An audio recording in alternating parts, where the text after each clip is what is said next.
오늘은 이제 계속해서 이제 사도행전을 이렇게 강의를 하는데 사도행전 이제 19장에 보면은 21절을 보면은 사도 바울이 이제 에베소를 떠나서 마게도냐 또 아가야를 이렇게 좀 들리고 또 예루살렘을 거치고 로마로 가기를 원했거든요. 이 복음을 전하기 위해서.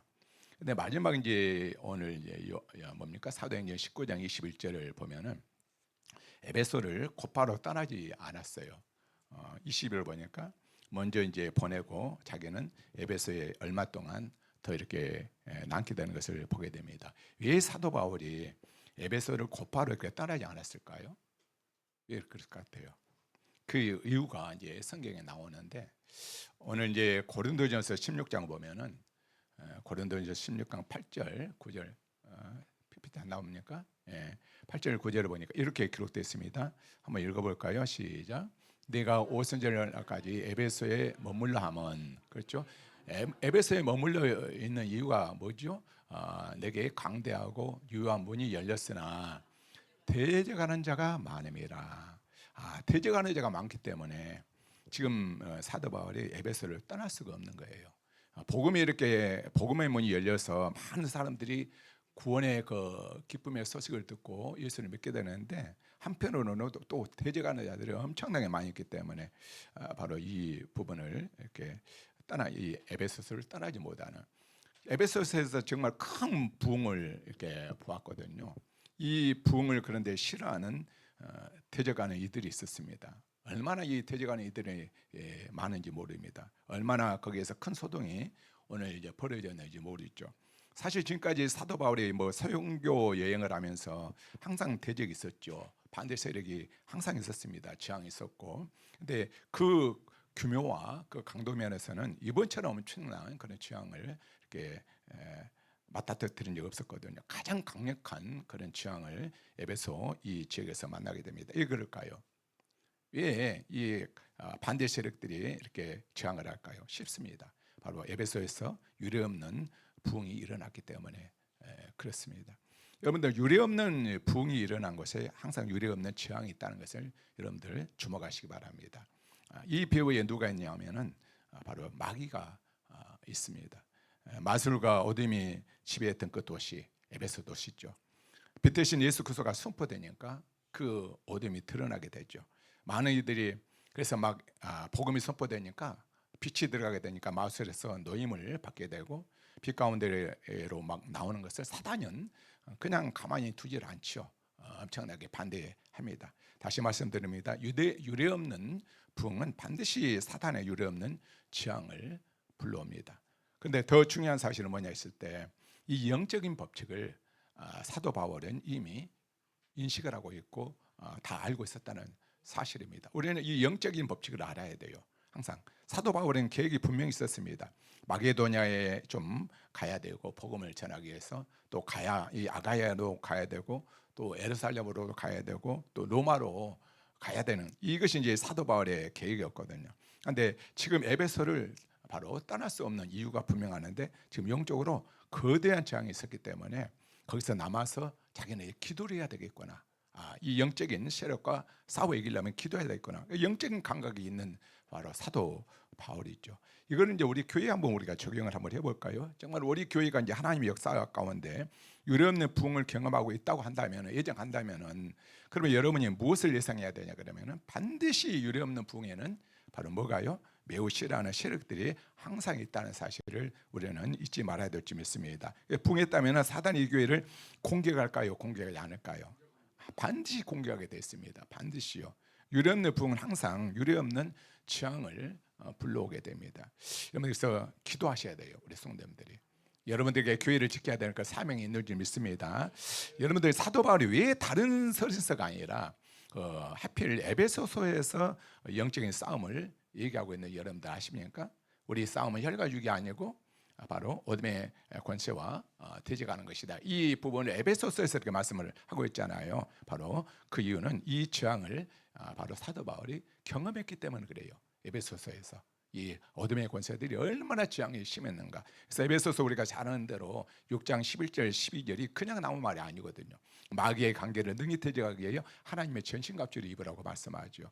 뭐 우리의 씨름은 혈과육이 아니라 바로 통치자들과 권세자들과 이 어둠의 세상 주관자들과 하늘에 있는 악의 영들의 싸움이다. 그러므로 너희들은 하나님의 뭐를 전신갑주를 입어라.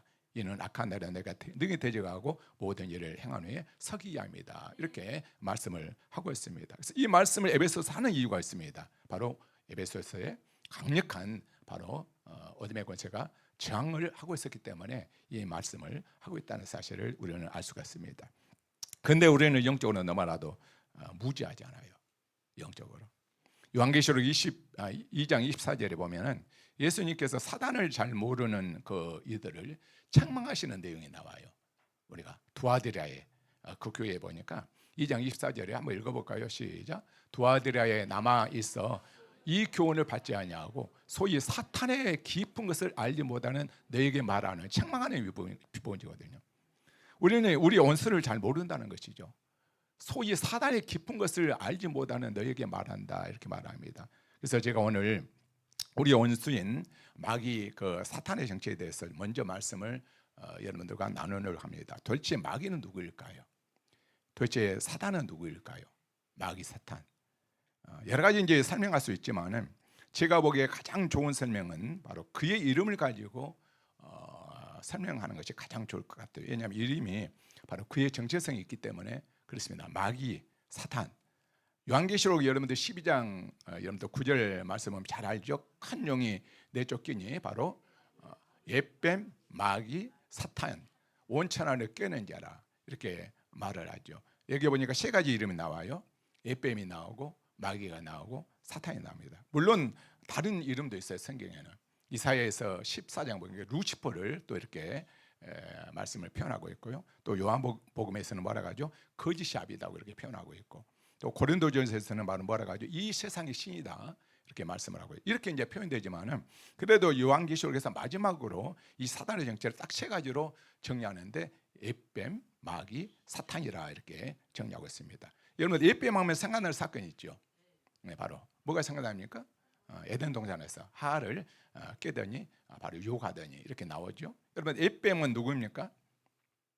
옛뱀은 이렇게 정리할 수 있습니다. 유혹자, 미혹자. 그렇죠. 그래서 요한계시록에서도 온 천하를 깨는 자라 이렇게 말씀을 합니다.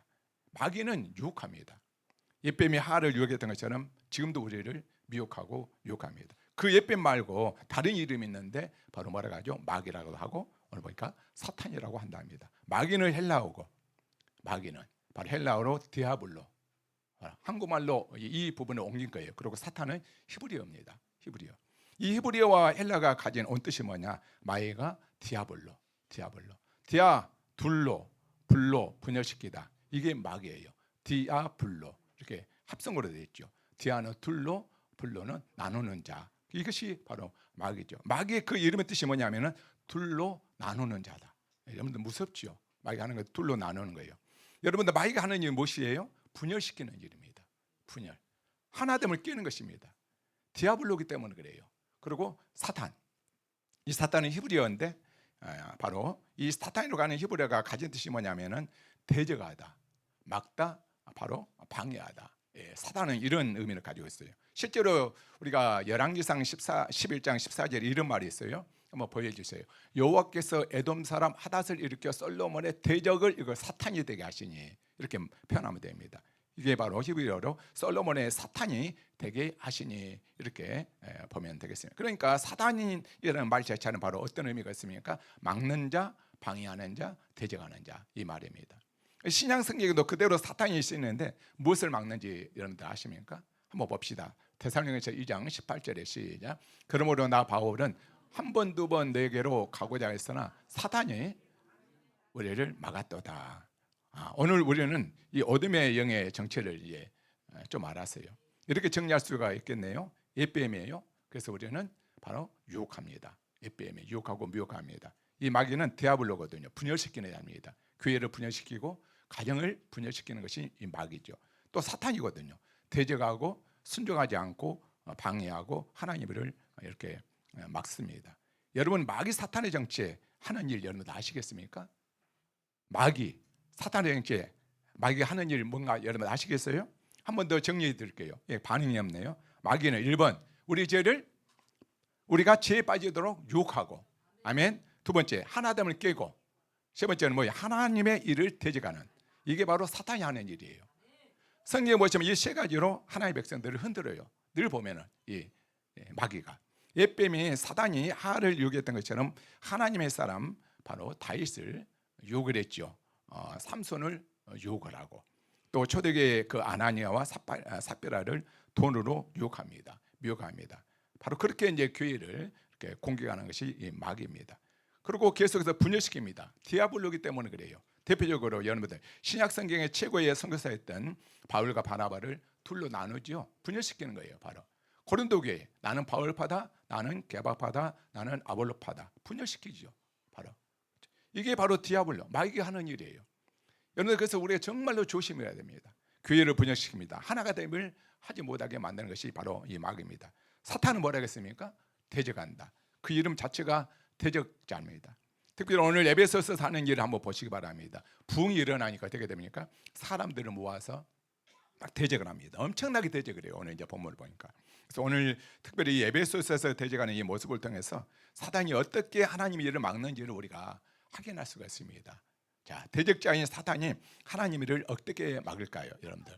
사단의 일을. 오늘 이제 우리가 본문을 읽어 아시겠지만은 분명히 사단이 하나님의 일을 방해하고 있었잖아요. 그렇죠? 근데 성경 어디에도 대적자 사탄이 직접 등장하지는 않습니다. 어디에도 사단이 직접 등장하는 것은 없습니다. 이거 중요합니다. 사단은 모습을 감추죠. 그럼 어떻게 대적합니까? 사람들을 통해서 대적합니다. 그렇죠? 오늘 본문을 다시 한번 이제 그런 의미로 한번 읽어볼까요? 23절 24절 시작. 그때쯤 돼요. 이 도로 말미암아 적지 않는 소동이 일어납니다. 자, 24절입니다. 시작.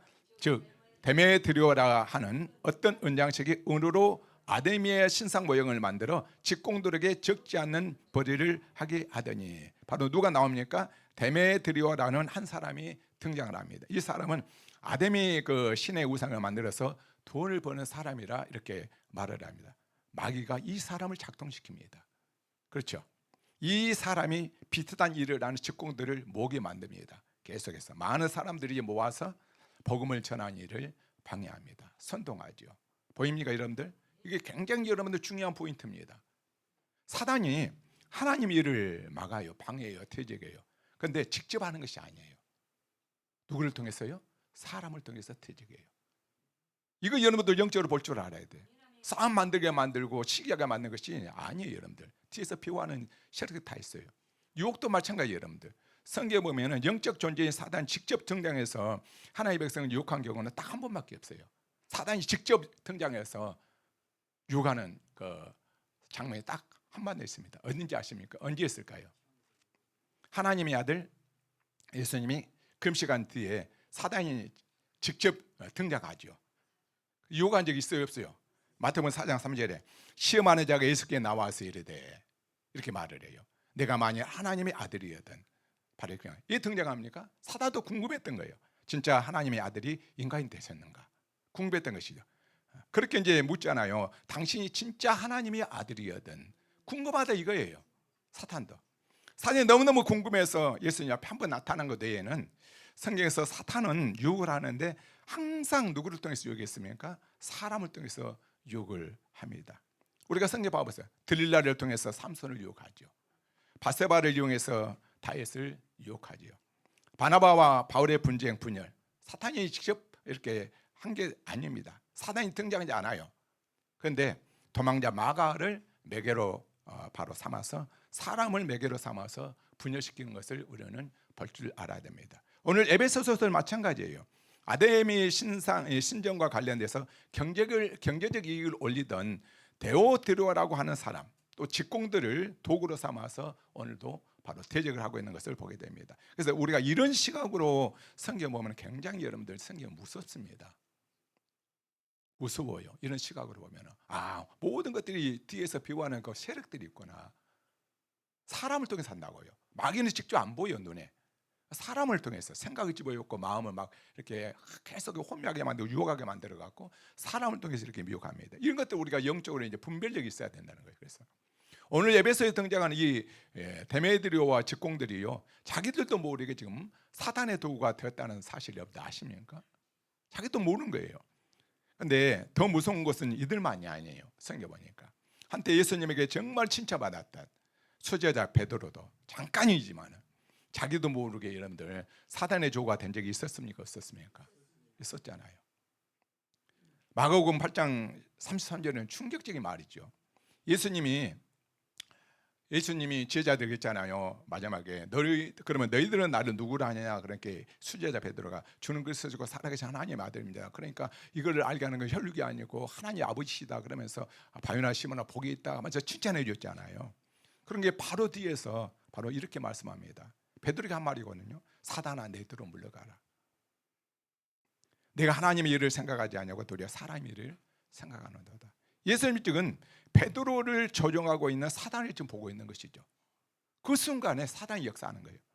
이 순간 사단이 베드로라고 하는 사람을, 그것도 예수님의 수제자를 자기의 도구로 사용합니다. 굉장히 무서운 일 아니겠습니까? 그렇죠? 우리가 한때 교회의 이 부흥의 도구로 쓰임 받아가도 사단의 도구가 될 수 있습니까? 없습니까? 있습니다. 엄청나게 이렇게 잘 나가는 목사님도 이렇게 잘 쓰시다가 놀랍게 사단의 도구로 전락하는 그런 부분들을 우리가 많이 보지 않습니까? 그렇죠? 사단이 오늘 예배에 참석해서 여기에 앉아서 우리를 대적한 거 아니라, 그렇죠? 나도 모르는 사이에 사람의 도구가 됩니다. 사람의 도구가 돼요. 근데 왜 베드로 같은 사람이 사단의 도구가 됐을까요? 왜? 그 이유를 알아야 되겠죠. 예수님이 하신 말씀을 잘 들어보세요. 네가 지금 하나님 일을 생각하지 않냐고, 인간적으로 사람 일을 생각하고 있구나. 이럴 때 사단의 역사예요. 오늘 이제 베드로가 그랬잖아요. 스승님 당신은 절대로 안 죽어요. 왜 고난을 당하셔야 됩니까? 그런 일을 절대로 버리지 않습니다. 매우 인간적인 생각이죠. 이 순간 바로 그는 사단의 도구가 됩니다. 무섭잖아요. 하나님의 일을 생각하지 않냐고 우리가 매우 인간적이 될 때, 인간적인 생각이 달 때 그 순간 나도 모르게 바로 사단이 나를 도구로 사용한다는 것이죠. 우리가 12명의 정탐꾼 이야기 잘 알죠. 대표자 파견합니다. 그 중에 우리 10명이 사단의 도구가 됐으면 여러분 아십니까? 저희 다 인간적인 말을 하잖아요. 그렇죠? 우리가 보기에는 할 수 없는 싸움이라고. 인간적인 생각을 합니다. 자기 생각으로. 오늘 본문에서도 사단의 도구를 쓰임받고 있는 이 데오드리오의 그 머릿속을 지배하는 거 바로 뭡니까? 인간의 일, 바로 영업하는 일, 돈 버는 일. 오늘 성경 곳곳에 25절, 27절에 나와요. 영업, 생업 이런 말들 나오잖아요. 돈을 못 벌어서 힘들다는 거예요. 결국 이 돈을 가르침으로 말미암아서 자기들이 우상을 만들어가고 돈을 버는데 이 복음이 듣다 보니까 돈을 못 벌어서 생기에 바로 생업이 힘들다는 것입니다. 그런 글을 사단이 가만두지 않죠. 도구로 삼는 것입니다. 여러분 무슨 말입니까? 내가 인간적이 될 때 하나님 일을 생각하지 않냐고 자꾸 사람의 일을 생각할 때 나도 사탄의 도구가 될 수가 있다는 사실이에요. 인간의 생각을 가지게 될 때 항상. 그래서 베드로전서 5장 8절에 이렇게 경고합니다. 근신하라, 깨어라. 너희 대적 마귀는 우는 사자같이 두루 다니며 삼킬 자를 찾고 있답니다. 사단이 지금 도구로 삼을 자를 지금 찾고 있습니다. 도구로. 그래서 믿음을 굳건히 하여 그를 대적하라고 그랬잖아요. 근데 바로 앞에 5장 7절에 이런 말씀이 있어요. 너희 염려를 다 주께 맡기라. 이는 그가 너희를 돌보시니라. 너희 염려를, 이 너희 염려란 말은 무슨 말씀이겠습니까? 너희의 인간적인 생각을 다 주께 맡기라 이 말이죠. 우리가 염려하는 것은 인간적인 생각 때문에 염려하지 않아요. 인간적인 세상의 생각 때문에 염려하잖아요. 왜 이 말씀을 한 다음에 근친하게 깨어라 너희 대적 마귀는 우는 사자같이 두루다니며 삼킬자를 찾는다고 이렇게 말씀을 했겠습니까? 우리 염려가, 인간적인 생각이 바로 이런 이야기, 경제가 어려운데 어떻게 내 삶이 이렇게 힘든데 어떻게 이런 생각, 하나님의 일을 생각하지 않냐고 사람의 일을 생각할 때 나도 모르는 사이에 사단의 표적이 되기 때문이라는 것이죠. 그래서 우리가 이 가치가 정말 중요합니다. 우리가 어떤 가치관을 가지고 삶을 사는가. 나는 세상에 죽고 세상의 가치관 죽어버렸고 이제는 오직 예수님과 말씀에 의지하면서 삶을 살겠습니다. 이러면 마귀는 역사를 못해요. 항상 우리는 이런 세상적 욕망과 가치관을 가지고 있으면 그때 사단이 우리를 도구로 사용할 수, 지극히 인간적인 생각입니다. 이걸 어찌 보면 우리가 들었을 때는 합당하게 들려지고 합리적으로 생각이 될 때가 있어요. 우리 이성으로. 사람들이 이거 좋아하죠. 그런데 하나님은 아니죠. 깨닫는 은혜가 있기를 주의 이름으로 축원드립니다. 마귀가 누군지 알았습니다. 예뱀, 욕함, 디아블로, 분열시킴, 사단 대적합니다. 우리가 이를 대적하기를 주의 이름으로 축원드립니다. 자, 그래서 이제 지금까지 사단의 공개에 대해서 제가 말씀 나눴는데, 그럼 자연스럽게 오늘 이제 설교 제목은 뭐 사단의 반격 이런 쪽으로 이제 설교 제목이 잡힐 것 같이 이렇게 생각이 되지 않습니까? 그래야지 맞는 것 아니겠어요? 오늘 설교 제목은 그것이 아닙니다. 주보를 보시면 여러분들 알겠지만 오늘 설교 제목은 뭡니까? 도를 아십니까? 그래서 많이 들어봤죠. 도를 아십니까? 오늘 이제 성경에서 이 도로 말미암아 이렇게 나오잖아요. 왜 제가 설교 제목 이렇게 정했냐면은, 제가 오늘 본문을 보니까 사단의 방해, 사단의 대적도 중요합니다만은 그보다 더 중요한 포인트가 있습니다. 오늘 23절 한번 볼까요? 다시 한번 시작. 그때쯤 되어 이 도로 말미암아 적지 않은 소동이 있었으니, 바로 이 도로 말미암아. 흥미스럽습니다. 지금 사도 바울이 있잖아요. 예수님에 대한 복음은 우리 기독교를 뭐라고 표현하고 있습니까? 도로 표현하고 있습니다. 사도 바울이 있잖아요. 예수님에 대한 복음을 뭐라고 표현하고 있어요? 기독교라고 표현하지 않아요. 도라고 표현합니다. 여러분, 우리가 잘 아는 한자 이게 뭐지요? 한번 다 알죠? 길도자. 우리가 전하는 도입니다. 지금 성경 우리가 전하는 복음으로 말미암아 우리의 기독교로 말미암아 소동이 일어났다고 이렇게 이야기하지 않고 뭐라고 합니까? 도로 말미암아 소동이 일어났다 이렇게 되어 있습니다. 그래서 제가 이 부분을 좀 이해가 안 돼서 궁금해서 영어 성경을 한번 찾아봤어요. 봤더니 이렇게 나오더라고요. 제가 확인한 모든 해석이 영어로 the way입니다.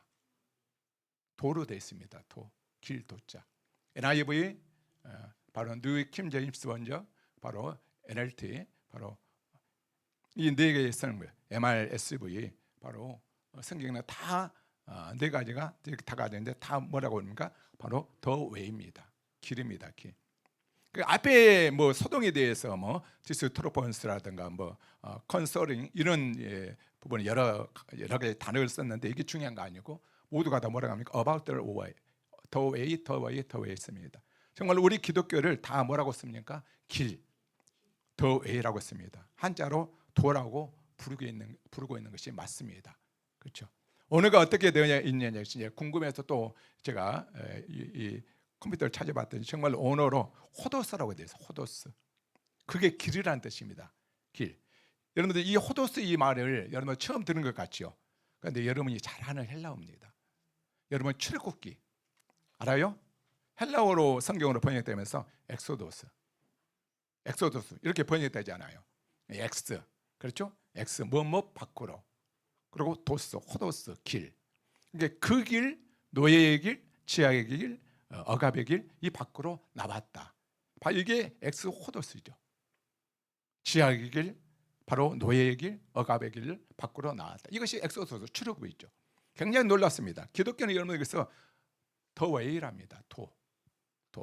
여러분들 사도행전에 도는 단순한 길이 아니에요. 우리가 걷는 이런 길이 아니라 복음, 믿음의 길, 예수님의 길, 이거를 바로 도라고 이렇게 표현을 하고 있습니다. 이 도는 초대교회 성도들을 가리키는 말이에요. 예수님을 따르는 삶의 방식입니다. 도가 구원의 길입니다. 이 도가 초대교회는 기독교라는 이름보다는 도로, 길로 이렇게 많이 불렀던 것을 보게 됩니다. 여러분, 사도행전을 기록한 사람은 누굽니까? 저자가 누구예요? 누가잖아요. 누가가 한 번도 기독교를 종교라고 표현하지 않았습니다. 도라고 표현하는데, 여러분들 몇 번이나 우리가 표현하는 도라고 표현하는지 아십니까? 누가가 도라고 몇 번 하신지 알아요? 마친 분들에게는 제가 커피 한 잔 사드릴게요. 몇 번 정도 했을 것 같아요? 짚어보세요. 와, 38번 너무나 많네. 시간 지났습니다. 10번 정도. 우리가 이제 보면은 쭉쭉 보면 한번 넘겨주세요. 제가 사도행전 4장 2절부터 예수 안에 있는 부활을 백성 가르치고 이제 전함을 실함에 이렇게 맞아요. 그리고 6장 7절에도 봐보세요. 한번 읽어볼까요? 시작. 하나님의 말씀이 점점 왕성하여 예루살렘에 있는 제자수가 더 심히 많아지고 허다한 제사장의 무리도 이 도에 복종하니라. 아멘. 종교가 아니고 의도적으로 도라고 씁니다. 그렇죠? 8장 21절도 한번 볼까요? 시작. 하나님 앞에서 내 마음이 바르지 못하니 이 도에는, 이렇게 말을 하고 있죠. 여러분들 관심 없이 여러분들 성경 읽었잖아요. 근데 오늘 도에 대해서 압니까 했을 때 제가 이제 사도행전을 쭉 찾아봤어요. 9장 2절도 한번 보세요. 시작. 다메섹 여러 회당에 가져갈 공문을 청하니 이는 만일 그 도를 따르는 사람을 만나면, 이렇게 말을 해요. 누가가 다 기독교라는 단어는 안 쓰고 종교라는 단어는 안 쓰고 도라고 썼더라고요. 누가가 의도적으로 이렇게 도라고 기록했음을 보면, 자, 사도행전 14장 25절 한번 볼까요? 말씀을 보가해서 전하고 바로 이렇게 말씀, 도를 말씀하죠. 또 그리고 19장 9절도 한번 볼까요? 18장 26절 한번 보고 시작. 그가 회당에서 담대히 말하기 시작하거늘 브리스길라와 아굴라가 듣고 데려다가 하나님의 도를 더 정확히 풀어 이르다다. 그렇죠? 또 19장 9절도 한번 볼까요? 시작. 어떤 이 도를 비방하거늘, 이렇게 말씀하죠. 오늘 이제 우리가 읽은 23절에도 이 도로 인해서 이렇게 소동했다. 그때쯤인데요, 이 도로 말미암아 적지 않은 소동이 있었다. 또 사도행전 24장 14절 한번 볼까요? 시작. 그러나 이것을 당시께 고백하리다. 나는 그들 이다야라는 도를 따라, 이렇게 말씀을 하죠. 마지막 사도행전 24장 22절 한번 볼까요? 시작. 벨렉스가 이 도에 관한 것을 더 자세히 아는 거로, 이렇게 말씀을 합니다. 한 번도 기독교를 종교라고 말하지 않고 누가는 10번 정도 이것을 길, 도라고 이렇게 말을 하고 있습니다. 여러분들 우리나라에서도 길 가다 보면 도를 아십니까? 이렇게 말하면서 존다는 사람들이 있는데, 우리가 여러분들 원조입니다. 우리 기독교가 언제 도를 아십니까? 도울이 아니고 바로 기독교가, 우리가 원조예요. 도를 아십니까? 여기 도가 오늘 보니까 길, 영어로는 더 웨이입니다. 도를 아십니까? 이게 원래 우리 것입니다. 그런데 사단이 뺏어갖고 이단들 지금 이게 가지고 이렇게 사용하고 있잖아요. 우리가 그래서 보니까 전도한다고 하죠. 전도가 뭡니까? 한자로 도를 전한다. 도를 전한다. 전도가 도를 전한 것이 전도입니다. 원래 우리가 도를 아십니까? 이렇게 물어야 돼요. 예수님 아십니까? 이렇게 보다도 도를 아십니까는 물어봐야 돼요. 그러면 사람들이 이상하게 또 생각할 것입니다. 우리는 도를 믿는 자고 도를 전하는 자입니다. 아시겠어요? 기독교는 더 웨이라고, 이렇게 길이라고 분명히 성경은 말씀을 합니다. 그러면 여러분들 기독교가 길이라면, 도라는 사실을 깨닫게 되면은 오늘 여기서 새로운 우리가 인사이트를 하나, 새로운 깨달음을 하나 얻게 됩니다. 신앙생활 하면서. 여러분, 기독교는 도입니다. 도는 길입니다. 그렇다면 길은 뭐예요? 걷는 겁니다. 걷는 거. 도는 걷는 거예요. 길이니까. 내가 예수를 믿고 신앙생활 한다는 것은 나 지금부터 믿습니다, 이렇게 고백으로 끝나지 않고 걸어가는 거예요. 신앙생활은 날마다 한 걸음 한 걸음 오늘 주와 함께, 아멘입니까? 매일매일 걸어갑니다. 이게 신앙인이 된다는 것이죠. 신앙생활은 여러분들 바로 함께 걸어가는 것입니다.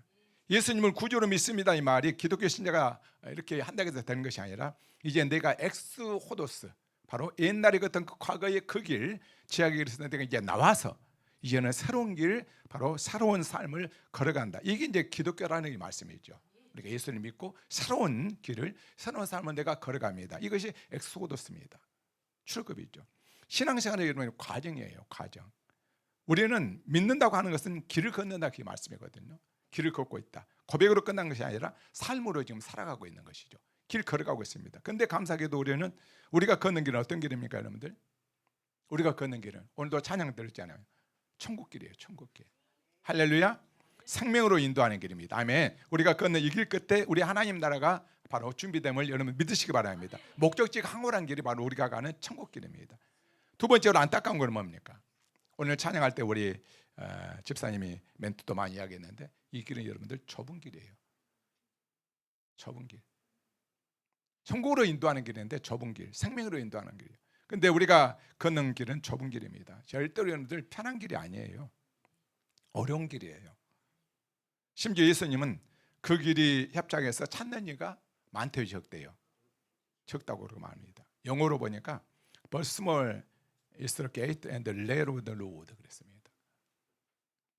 생명으로 인도하기는 하는데 그 길은 매우 적대요. 그리고 좁고, 분명히 성경이 그렇게 말씀합니다. 넓은 길에는 무엇이 있습니까, 여러분들? 넓은 길에는 우리를 정욕을 만족시키는 모든 것들이 다 있죠. 넓은 길에는 우리가 여러분들 뭐죠? 천류역정 이번에 영화 봤잖아요. 넓은 길에 가면은 우리를 유혹한 것들 엄청나게 많이 있잖아요. 정욕을. 근데 우리가 걷는 이 길은 그 길이 아니에요. 바로 벌써 사진이 나왔네요. 여기 어디인지 아십니까? 미국 뉴욕의 한 거리입니다. 환락의 중심지. 볼거리 즐겁거리가 온통 하도 많아서 사람들이 정신 홀딱 뺏어가 버리는 그 거리가 바로 뉴욕입니다. 이곳에는 24시간 상영되는 포르노 영화가 아니라 질비하고 있고, 도박장, 유흥가, 뭐 온갖 술집, 타락하는 상지가 바로 이곳입니다. 이 거리에 술과 도박과 향약에 찌든 사람들이 호적거리면서 걸어다니는 길이 바로 뉴욕입니다. 근데 너무나도 좀 신기한 거는 이 거리 이름이 뭔지 아십니까? 넘겨주세요. 이거 이제 뉴욕인데 이 거리 이름이 뭔지 아세요? 브로드웨이입니다. 굉장히 놀랍지 않습니까? 이 길 이름이 브로드웨이입니다. 길 이름이 너무 상식적인 의미가 있지 않습니까? 우리가 걷는 길은 브로드웨이가 아니라 좁은 길인 줄 여러분들 믿으시기 바랍니다. 성경은 좁은 길 가기를 뭐라 했습니까? 힘쓰라겠잖아요. 영어로 make every effort through the narrow door. 힘써야 됩니다. 이 좁은 길을 힘써야 돼요. 우리가 영어로 이러면 에고니가 여기서 나왔어요. 견디기 힘든 깊은 고통, 우리가 그러잖아요. 여러분들 이 길은 고통스러운 길이에요. 사실은 신앙의 길은 사실 고통스러운 편한 길이 절대로 아니에요. 나를 깎아야 되고 나를 죽여야 되고 나를 없애야 되는데, 내 가치는 없애야 되는데, 세상 없애야 되는데 쉬운 길은 아니거든요. 절대로 이 신앙의 길은요. 근데 세 번째 감사한 건 뭐냐? 이 길은 주님이 앞서가셔서 우리가 따라가는 길입니다. 따라가는 길이에요. 주님과 함께 길을 걷는 거예요. 한 걸음 한 걸음 주와 함께 그렇게 걸어가는 거예요. 이게 감사한 거죠. 나 혼자 가는 것이 아니라 주님이 앞서가시고 우리는 따라가는 길, 주님과 손잡고 가는 길. 주와 같이 길 가는 거 즐거운 일 아닌가. 이 찬양 우리가 들었잖아요. 430장. 그렇죠? 네 번째 더 감사한 건 뭐냐? 지금 이 길을 걷는 이들이 의외로도 많아요. 여러 동지가 함께 걷는 길을 믿습니다. 우리 성도님들 이 길을 다 걸어가고 있잖아요. 감사하죠. 저 여러분들 이 길을 함께 걷고 있는 줄 믿습니다. 참 제가 이제 말씀을 준비하다가 찬양을 이제 듣는데 참 좋은 찬양을 만나서 오늘 한번 소개 한번 하려고 해요. 가사가 참 좋아요. 축가도 많이 부르더라고. 축가. 그럼 이 더불어 함께 이 길을 가네. 이 찬양 들어봤습니까? 제가 카톡에다 올려놨는데 우리 교회 카톡에다 올려놨는데 한번 먼저 가사 한번 띄워주실래요? 가사 먼저. 여기 우리 PPT 제가 해놨는데 더불어 함께 이 길을 가네. 그 PPT 띄워놨어요. 혼자라면 외롭고 힘들었을 길인데 더불어 함께 이 길을 가네. 지켜보며 때로 쓰러지면 세워주는 이들과 함께 이 길을 걷는다는 거죠. 좀 글씨가 적네요. 2절을 가사에 이래요. 더불어 함께 이 길을 가네. 혼자라면 거칠고 모나게 살 나이인데 더불어 함께 주님의 영상을 닮아가는 이들과 함께 걷는다는 것이죠. 그리고 3절은 더불어 함께 이 길을 가네.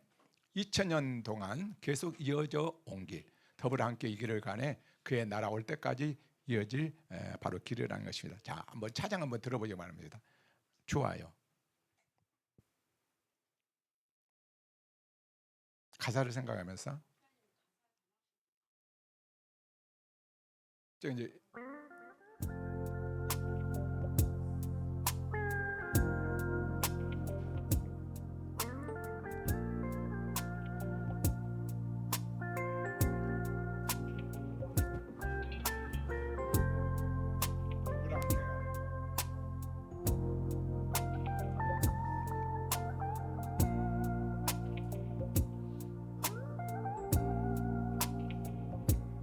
더불어 함께 이 길을 가네.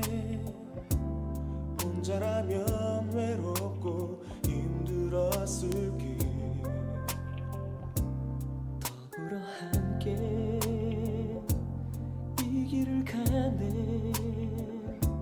지켜보며 세워주는 이들과 함께 더불어 함께 길을 가네 혼자라면 거칠고 모나게 살나 더불어 함께 이 길을 갔네 그의 형상 닮아가는 이들과 함께 이제 더 이상 나만의 세계 구하지 않으리 더불어 함께 살며 그분의 나라 드러내리 이제 더 이상 나만의 세계 구하지 않으리 더불어 함께 살며 그분의 나라 드러내리 더불어 함께 이 길을 가네 2000년 동안 계속 이어져 온 길 더불어 함께 이 길을 가네 그의 나라 올 때까지 이어질 이 길